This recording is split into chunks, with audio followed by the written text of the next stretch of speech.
ഞാൻ ഈ ബഹുമാനമൊക്കെ കാണിച്ചിട്ട് കയറി പോകുമ്പോൾ നിങ്ങൾ വിചാരിക്കും ഏതെങ്കിലും വിയറ്റ്നാമീസ് ടെമ്പിൾ ആയിരിക്കും എന്ന്. No guys, it's a club. Hi, ഞാൻ doctor Fayad. Welcome to my Vietnam diaries. രാവിലെ എണ്ണിച്ച് ഒരു കരിക്കും കുടിച്ചിട്ട് നോക്കിയപ്പം മനോജ് ചേട്ടൻ പാടുകയാണ് ഗൈസ്.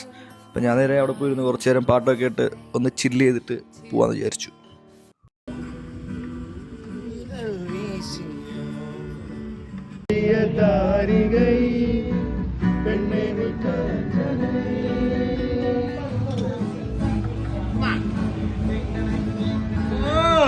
അത് കഴിഞ്ഞിട്ട് നമ്മളെല്ലാവരും കൂടെ ക്ലബ്ബിലോട്ട് പോയി. ക്ലബ്ബിൽ പോയി കുറച്ച് നേരം അവിടെ കറങ്ങി. എല്ലാവർക്കും ക്ലബ്ബ് അങ്ങോട്ട് ഇഷ്ടപ്പെട്ടില്ല. അപ്പോൾ അത് നമ്മൾ നേരെ എന്ത് ചെയ്തു, സ്ട്രീറ്റിലോട്ട് ഇറങ്ങി. സ്ട്രീറ്റ് എന്ന് പറയുന്നത് നമ്മുടെ മറ്റേ വാക്കിംഗ് സ്ട്രീറ്റിൽ ഇറങ്ങി കുറേ നേരം അവിടെ കറങ്ങി.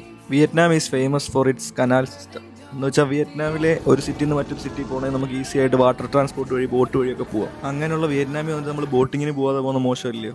അതുകൊണ്ട് ഞങ്ങളെല്ലാവരും കൂടെ ബോട്ടിങ്ങിന് പോയി. ഇപ്പം നിങ്ങൾ കാണുന്നതാണ് വിയറ്റ്നാമിലെ തന്നെ ലോങ്ങസ്റ്റ് കേബിൾ സ്റ്റാൻഡിങ് ബ്രിഡ്ജ്. ഞങ്ങൾ ഫ്ലോട്ടിംഗ് മാർക്കറ്റൊക്കെ കണ്ട് കുറേ നേരം ബോട്ടിൽ കറങ്ങി. നമ്മളും റിവറും ബോട്ട് ഓടിക്കുന്ന ആൾ മാത്രം. അത് കഴിഞ്ഞ് ഈ കാണുന്ന ലോട്ടസ് ബ്രിഡ്ജ്, അവിടുത്തെ ലവ് ബ്രിഡ്ജ് എന്നൊക്കെ പറയും, ഒരു ഫേമസ് ടൂറിസ്റ്റ് സ്പോട്ടാണ്. അത് കഴിഞ്ഞ് ഞങ്ങളെല്ലാവരും കൂടെ വീണ്ടും വാക്കിംഗ് സ്ട്രീറ്റിലോട്ട് ഇറങ്ങി. അവിടെ നോക്കുമ്പോൾ പിള്ളേരുടെ ഫയർ ഷോ, പിന്നെ ടിക്ടോക്ക് ഡാൻസ്, ടിക്ടോക്കിലൊക്കെ കണ്ടുള്ള ഡാൻസ് അതൊക്കെ ഉണ്ടായിരുന്നു. അങ്ങനെ കുറേ നേരം സ്ട്രീറ്റിൽ കൂടെ അലഞ്ഞു. അപ്പോഴാണ് ഞാൻ ആലോചിച്ച്, ക്യാന്തോ സിറ്റിയിലെ വാക്കിംഗ് സ്ട്രീറ്റ് ഇങ്ങനെയാണെങ്കിൽ ക്യാപിറ്റൽ സിറ്റി അല്ല, ഏറ്റവും ലാർജസ്റ്റ് സിറ്റിയാണ് ഹോച്ചിമിനിലെ വാക്കിംഗ് സ്ട്രീറ്റൊക്കെ എങ്ങനെയായിരിക്കും. അങ്ങനെ നൈസി ഷാനിക്ക ഇളകി. ഷാനിക്ക എന്നാൽ പിന്നെ നമുക്ക് വിട്ടാലോ. അങ്ങനെ ഞാനും ഷാനിക്കയും കൂടെ ഇവിടുത്തെ പരിപാടിയൊക്കെ ഉണ്ടെന്ന് തൊടുത്തു നേരെ ഹോച്ചിമിനിലോട്ട് ഒരു ടാക്സി എടുത്ത് പോയി. അപ്പോൾ ഇത്രയേ ഉള്ളൂ ഗൈസ് ഇന്നത്തെ വീഡിയോ. അപ്പോൾ അടുത്ത സ്റ്റോറിയായിട്ട് അടുത്ത വീഡിയോ കാണാം. Bye bye.